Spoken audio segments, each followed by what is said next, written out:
आऊज़ु बिल्लाहि मिनश्शैतानिर्रजीम बिस्मिल्लाहिर्रहमानिर्रहीम। अल्लाह ताला के बाबरकत नाम से आगाज़ करते हैं। अस्सलामु अलैकुम all dear students, this is professor Ahmad Naseem Khan and I welcome all of you on my channel. Today our topic which we will explore is staffing and recruitment. आज के टॉपिक में हम डियर स्टूडेंट्स स्टाफिंग और रिक्रूटमेंट को समझने की कोशिश करेंगे। चलिए आइए बाकायदा अपने टॉपिक का आगाज़ करते हैं। सबसे पहले हम देखेंगे स्टाफिंग।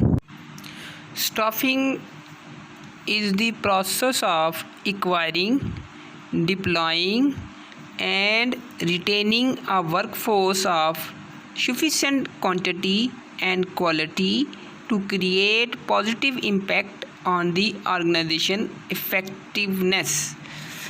आसान लफ्ज़ों में अगर कहा जाए तो हम यूँ भी कह सकते हैं किसी भी ऑर्गेनाइजेशन में एडिक्वेट और क्वालिफाइड पर्सनल की पोजीशंस को फिल करना, उसका जो प्रोसेस है उसे हम स्टाफिंग का नाम दे सकते हैं। डियर स्टूडेंट, ये तो थी स्टाफिंग का मीनिंग इन सिंपल सेंस। आइए अब स्टाफिंग की डेफिनेशन को अकॉर्डिंग टू सम एक्सपर्ट्स देखते हैं। अकॉर्डिंग टू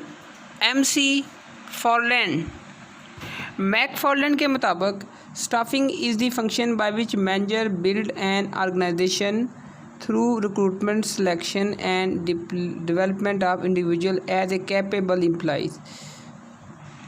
मतलब स्टाफिंग एक ऐसा फंक्शन है जिसके थ्रू मैनेजर्स ऑर्गेनाइजेशन को बिल्ड करने की कोशिश करते हैं बज़रिया रिक्रूटमेंट सिलेक्शन और डेवलपमेंट, और इसमें वो इंडिविजुअल्स को कैपेबल एम्प्लॉइज़ बनाने के लिए अपनी कोशिश करते हैं। The management function of staffing is defined as filling position in organizational structure through identifying workforce requirement, inventoring the people available, recruitment, selection, placement, promotion, appraisal, compensation and training of needed people.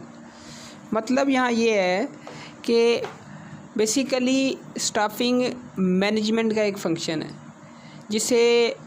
जिसमें हम देखते ये हैं कि आपने organisation के structure के through identify करना है वर्कफोर्स रिक्वायरमेंट को। मतलब आपने फिलिंग करनी है पीपल की जॉब पोजीशंस को।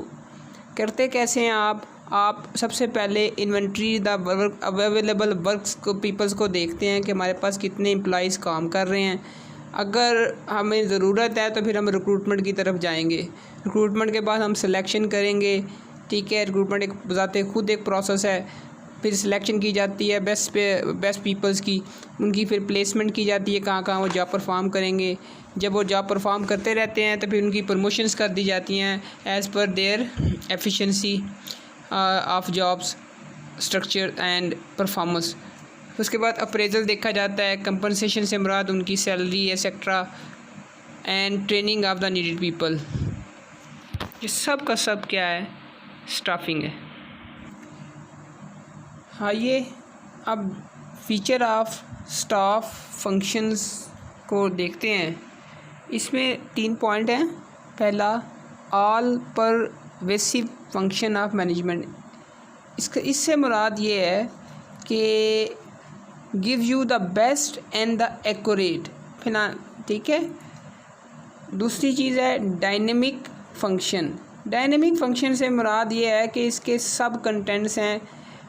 मिसाल के तौर पे आपने सबसे पहले तो आइडेंटिफाई करना है वर्कफोर्स रिक्वायरमेंट को, फिर इन्वेंट्री बनानी है जो वो लोग आपके पास अवेलेबल हैं, फिर रिक्रूटमेंट, सिलेक्शन, प्लेसमेंट, प्रमोशन, मतलब सो ऑन जो भी इसके क्या नाम है कंटेंट्स हैं, डायनेमिक फंक्शन है। वास्ट स्कोप है, इसका स्कोप बहुत वास्ट है।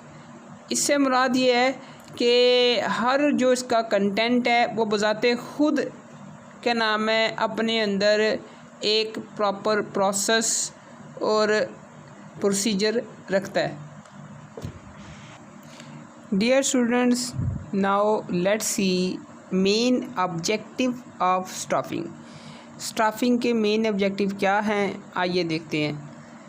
First one is to understand all function of in an organisation. इससे मुराद किसी भी ऑर्गेनाइजेशन में तमाम फंक्शंस को अच्छी तरह समझने के लिए स्टाफिंग बहुत ज़्यादा हेल्पफुल साबित होती है। नंबर 2 पे, to understand man power planning so that the people are available at right time and at right place. Dear students, किसी भी ऑर्गेनाइजेशन या बिज़नेस की सक्सेस मैन पावर प्लानिंग पे भी होती है, क्योंकि ना इसके थ्रू आप पीपल्स को अवेलेबल कर सकते हो राइट टाइम पे, राइट प्लेस पे, जिससे आप मिनिमम कॉस्ट पे maximum gain for your organisation हासिल कर सकते हैं। नंबर 3 पे बेटा, to understand issues related to job analysis and to overcome the problem.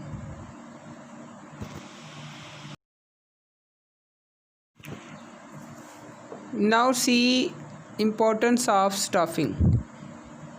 बेटा स्टाफिंग की इम्पोर्टेंस को हम स्टाफिंग की इम्पोर्टेंस को 7 पॉइंट से देखते हैं। बेटा पहला पॉइंट, एज पर importance of staffing is training and development. Second point is बेटा effective coordination. Beta third point is, as per importance of staffing, effective recruitment and placement, definitely. And the number 4 point is building effective human resource. Onward point is optimum use of resource. Number 6 is second last point, as per importance of staffing, enhances corporate image. And the last point is job satisfaction, which is the most important as per HRM and as per importance of staffing. चले बेटा इन points को explore करते हैं। पहला point जो हमने देखा था, एज पर इम्पोर्टेंस ट्रेनिंग एंड डेवलपमेंट। बेटा ट्रेनिंग क्या है? Training basically is a short term process utilising a systematic and organised procedure by which non managerial personnel learn technical knowledge and skills for a definite purpose. It is called training. और बेटा जब हम development की बात करते हैं तो development is a long term educational process utilising a systematic and organised procedure by which managerial personnel learn conceptual and theoretical knowledge for general purpose. Training में आप बेसिकली टेक्निकल नॉलेज और स्किल्स देते हैं, ठीक है, नॉन मैनेजरियल पर्सनल को, और development में बेटा आप मैनेजरियल पर्सनल्स को कंसेप्चुअल एंड थ्योरेटिकल नॉलेज देते हैं किसी ख़ास मकसद के लिए।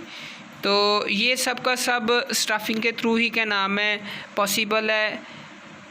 बेटा दूसरा पॉइंट, एज़ पर importance of staffing was effective coordination.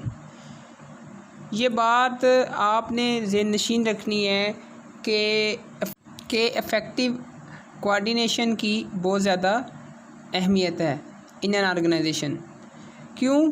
Because management seek to achieve coordination, effective coordination through its basic function of planning, organising, staffing, directing and controlling. मतलब मैनेजमेंट का एक फंक्शन है स्टाफिंग, जिसके थ्रू इसे achieve किया जाता है। और मैनेजमेंट इसे अचीव क्यों करना चाहती है? जो मैनेजमेंट का गोल है, ऑर्गेनाइजेशन का सेट गोल है, वो अपने विजन को, मिशन को कंप्लीट करना चाहते हैं मिनिमम टाइम में, मिनिमम कॉस्ट में, ठीक है, वो मैक्सिमम गेन हासिल करना चाहते हैं। तो इफ़ेक्टिव कोऑर्डिनेशन होगी तो ये पॉसिबल होगा। और इफेक्टिव कोऑर्डिनेशन कब होगी? जब आपकी स्टाफिंग एक्यूरेट और सही होगी। ठीक है। Next point is effective recruitment and placement.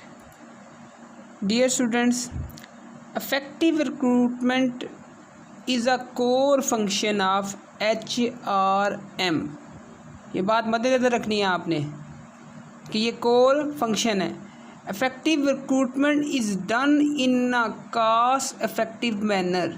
इसे कॉस्ट इफेक्टिव मैनर में कर रहे हैं। Getting it right the first time round. उसे शुरू में ही ठीक करना है। अगर ये शुरू में ठीक नहीं होगी तो फिर क्या होगा? अ recruitment mistake could be damaging in various way of a company. तो आपकी कंपनी या ऑर्गेनाइजेशन फर्म के लिए ये बड़ी ही क्या नाम है हार्मफुल चीज़ होगी। ठीक है, आपको ऑनवर्ड में भी डैमेज फेस करना पड़े इन वेरियस वेज। बेटा तीसरा पॉइंट का दूसरा कंटेंट था इफेक्टिव प्लेसमेंट। तो सबसे पहले प्लेसमेंट को देख लेते हैं। Placement is a process of assigning a specific job to each of selected candidates. मतलब रिक्रूटमेंट के थ्रू जो कैंडिडेट हमने सिलेक्ट कर लिए हैं जॉब के लिए, उन्हें अब आपने जॉब असाइन करनी है स्पेसिफिक। इसे बोलते हैं प्लेसमेंट। प्लेसमेंट आपको समझ में आ गया बेटा। अब हम इफेक्टिव प्लेसमेंट कैसे कर सकते हैं? तो बेसिकली 5 पॉइंट हैं, इनके थ्रू हम इफेक्टिव प्लेसमेंट कर सकते हैं। पहला पॉइंट है जॉब रोटेशन। ठीक है। दूसरा है टीम वर्क। तीसरा है ट्रेनिंग एंड डेवलपमेंट, जो हम ऊपर पढ़ चुके। आगे है job enrichment and empowerment is the 5 point last one. इनके थ्रू हम इफेक्टिव प्लेसमेंट को कर सकते हैं। ठीक है। फॉर इट जी dear students, number 4 point as पर importance of staffing is building effective human resource. आप एक इफेक्टिव ह्यूमन रिसोर्स बिल्ड करना चाह रहे हैं और ये आप स्टाफिंग के थ्रू ही कर सकते हैं। तो इसमें कुछ पॉइंट्स हैं, इन्हें हमें मद्देनज़र रखना होता है। ठीक है। सबसे पहले start with job profile. Number 2 पे आप इस पॉइंट में देख सकते हैं use the profiles to create structure of our company. Number 3 पे create a business staffing plan. Proper plan होना चाहिए। नंबर 4 पे यू नीड अ सिस्टम, और ये प्लान सिस्टम के थ्रू ही एग्जीक्यूट होगा। नंबर 5 पे divide the salary structure of document. Definitely जब आप एम्प्लॉयज़ हायर करेंगे तो उन्हें आपने सैलरी भी देनी है। तो उन्हें हायर करने से पहले आपने पूरा एक सैलरी स्ट्रक्चर डॉक्यूमेंट डिवाइस करना है कि किसे कितनी सैलरी आपने डिस्पोज ऑफ करनी है ऑनवर्ड। नंबर 6 पे create a compensation and benefit document. Structure तो आपने बना लिया, लेकिन उसके लिए आपने क्रिएट करना है फिर बेनिफिट और कंपनसेशन के लिहाज से एक डॉक्यूमेंट। ठीक है। नंबर 7 पे when do your employees get time of. आप अपने एम्प्लॉयज़ को छुट्टियां कैसे देंगे या उन्हें रिटायरमेंट की स्टेज पे क्या क्या तरीक़ेकार होगा, इन सब को भी देखना। A way to measure performance and last one में आप परफॉर्मेंस को भी देखते हैं। अब जब इन 8 पॉइंट्स को आप मद्देनज़र रखेंगे then you can make your HR department effectively. और ये सारे का सारा बेसिकली स्टाफिंग के थ्रू ही किया जा सकता है, और स्टाफिंग इसमें बड़ा कोर रोल प्ले करता है। बेटा नंबर 5 पे जो पॉइंट है एज़ पर importance of staffing is optimum use of resources. यहाँ रिसोर्सेज से मुराद मैन पावर है। तो इसे हम इस तरह भी देख सकते हैं कि proper utilisation of human resource planning measures that the organisation acquire and utilise the man power effectively to achieve objective. Organisation के ऑब्जेक्टिव को अचीव करने के लिए आपको ऑप्टिमम यूज़ ऑफ रिसोर्स करना पड़ेगा।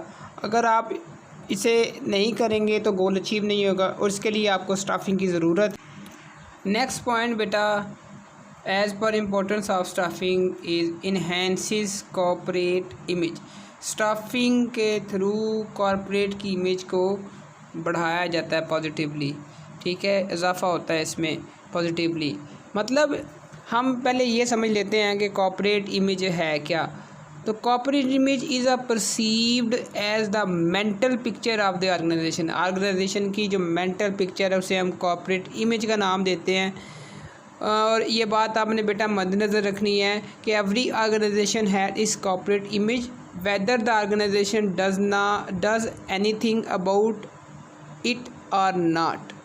और ऑर्गेनाइजेशन का जो कॉर्पोरेट इमेज है वो बेसिकली उसके एम्प्लॉइज़ की वजह से क्या नाम है ग्रो करता है। वो अपनी परफॉर्मेंस देते हैं, वो अपनी प्रोडक्टिविटी दिखाते हैं, वो अपनी इफ़ेक्टिवनेस को एफिशिएंसी में कन्वर्ट करते हैं, जिससे ऑर्गेनाइजेशन का गोल मिनिमम क्या नाम है टाइम में अचीव कर लिया जाता है और ऑर्गेनाइजेशन को प्रॉफिट होता है, ठीक है, उसकी गुडविल बिल्ड होती है। तो ये सारे का सारा बेसिकली स्टाफिंग के थ्रू ही पॉसिबल है। और अगर आप सही एम्प्लॉई को क्या नाम है हायर करेंगे तो ये सारे बेनिफिट्स ऑर्गेनाइजेशन को एट द एंड अचीव होंगे। लास्ट पॉइंट बेटा एज पर importance of staffing is job satisfaction. Job satisfaction क्या है पहले इसे देख लेते हैं। Job satisfaction is measure of workers contentedness with their job, कि आपके वर्कर अपनी जॉब से कितने मुतमिन हैं, सेटिस्फाइड कितने हैं, ठीक है। और job satisfaction can be measured in cognitive, effective and behavioural components के थ्रू की जा सकती है। ऑर्गेनाइजेशन में अगर एम्प्लॉई अपनी जॉब से सेटिस्फाइड नहीं है, उसकी कई रीज़न्स हो सकती हैं, तो उससे ऑर्गेनाइजेशन को कई वेज से नुकसान हो सकता है। मिसाल के तौर पे अगर आपने स्टाफिंग ही ठीक नहीं की, ठीक है, तो डेफिनेटली आपने गलत शख्स को गलत जगह अपॉइंट किया, प्लेसमेंट सही नहीं है, तो वो अपनी जॉब से सेटिस्फाइड नहीं होगा। जब वो अपनी जॉब से सेटिस्फाइड नहीं होगा तो वो अपना बेस्ट नहीं देगा। जब वो अपना बेस्ट नहीं देगा तो इसका मतलब है ऑर्गेनाइजेशन का गोल दिए गए टाइम पे अचीव नहीं किया जा सकेगा, ठीक है, प्रोसेस में एरर्स आएंगे। तो बेसिकली स्टाफिंग की इम्पोर्टेंस को हम इस तरह भी देख सकते हैं कि अगर आपने सही बंदे को सही जगह अपॉइंट किया है तो वो अपनी जॉब से सेटिस्फाइड होगा। जब वो अपनी जॉब से सेटिस्फाइड होगा तो अपना बेस्ट देगा, और बेस्ट से ही ऑर्गेनाइजेशन के गोल को एफिशिएंटली अचीव किया जा सकता है। जी dear students, now we will see element of staffing. Staffing के क्या एलिमेंट हैं बेटा, अब हम ये देखते हैं।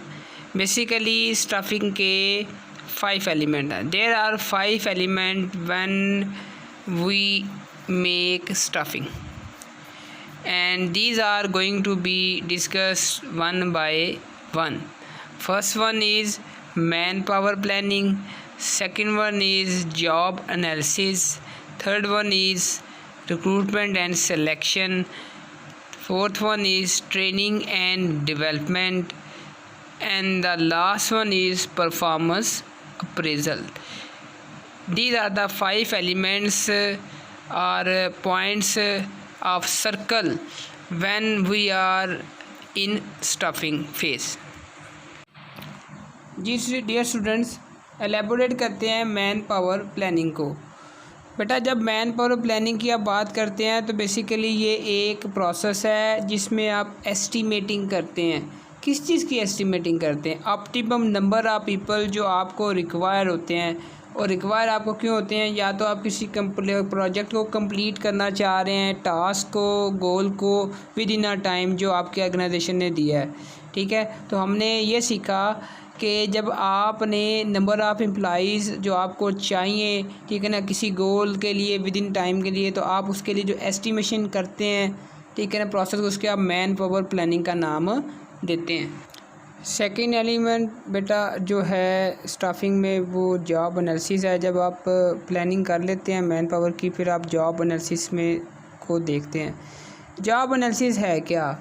It refer to the process of identifying and determining the duties, responsibilities and specification of a given job. जो जॉब आप देने जा रहे हैं उसमें जो बंदा जॉब परफॉर्म करेगा उसकी ड्यूटी क्या होगी, रिस्पॉन्सिबिलिटी क्या होगी, जॉब की स्पेसिफिकेशन क्या होगी, टाइटल क्या होगा। इन तमाम चीज़ों को आइडेंटिफाई करने का जो प्रोसेस है उसे हम जॉब एनालिसिस का नाम देते हैं, ठीक है। और ये स्टाफिंग का सेकंड एलिमेंट कंसिडर किया जाता है। थर्ड एलिमेंट बेटा रिक्रूटमेंट एंड सिलेक्शन। बेटा ये दो चीज़ें हैं जिसे थर्ड में कंसिडर किया जाता है एज ए एलिमेंट।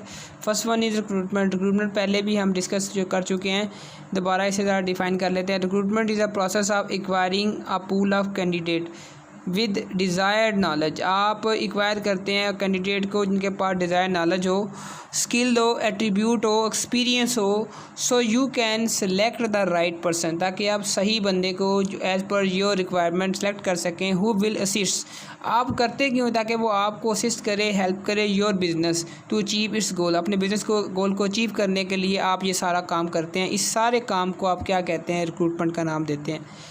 और जब आप सिलेक्शन की बात करते हैं तो selection is a process of interviewing, reference, checking, testing और assessment that assist you to ensure the best person is appointing using effective and fair equitable practice.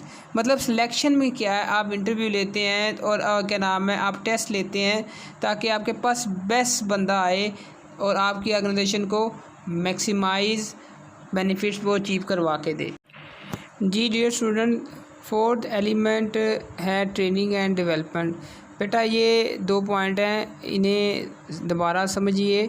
जब आप ट्रेनिंग की बात करते हैं तो आप टेक्निकल नॉलेज की बात कर रहे हैं। जब आप डेवलपमेंट की बात कर रहे हैं तो आप कंसेप्शनल नॉलेज की बात कर रहे हैं। जब आप ट्रेनिंग की बात कर रहे हैं तो आप डेफिनेट पर्पस की बात करते हैं। जब आप डेवलपमेंट की बात करते हैं तो आप जनरल पर्पस की बात कर रहे हैं। अच्छा, तीसरा पॉइंट इनमें ये आपने ज़हन मद्देनज़र रखना है। जब आप ट्रेनिंग की बात करते हैं तो आप नॉन मैनेजियल पर्सनल को ट्रेनिंग देना चाह रहे हैं, टेक्निकल नॉलेज डेफिनेट पर्पस के लिए सिखाना चाह रहे हैं। जब आप डेवलपमेंट की बात कर रहे हैं तो आप कंसेप्शनल नॉलेज अपने मैनेजियल एम्प्लॉइज़ को जनरल पर्पस के लिए, रूटीन के लिए के नाम है, आप सिखाना चाह रहे हैं। बेटा लास्ट जो पॉइंट है as a element of staffing, जिसे हम स्टाफिंग का एलिमेंट कहते हैं, वो है performance appraisal.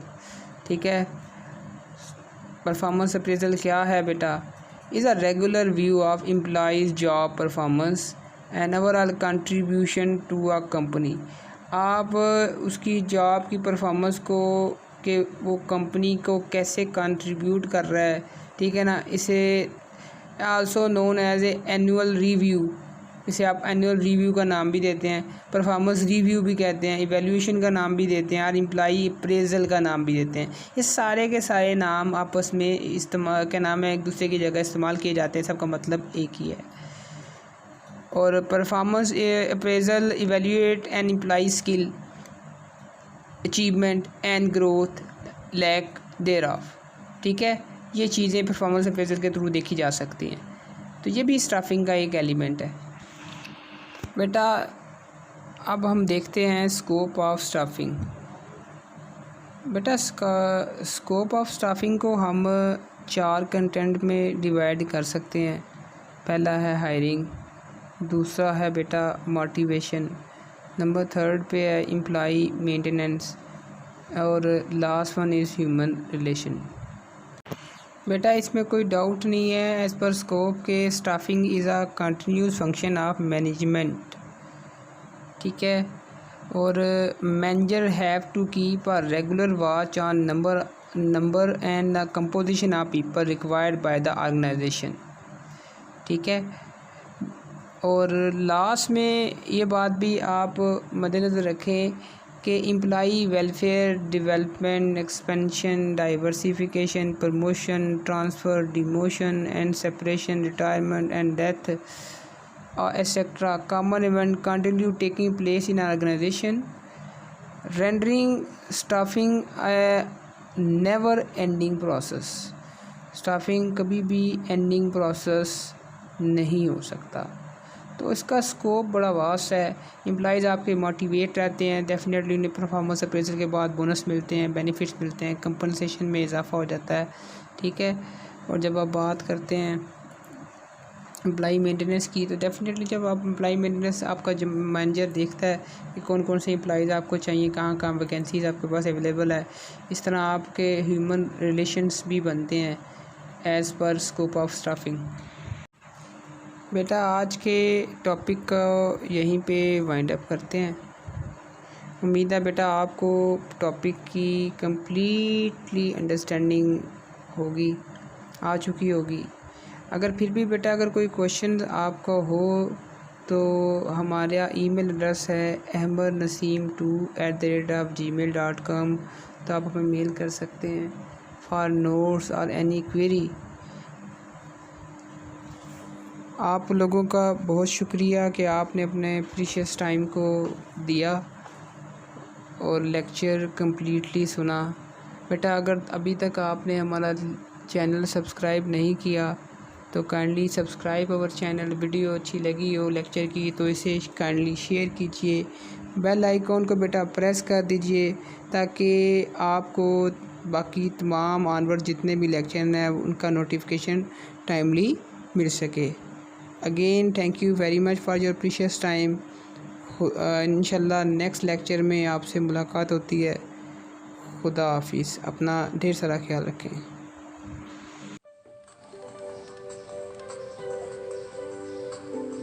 Hey there. Subscribe to my channel. And also press this bell icon so you never miss any new updates. Cause whenever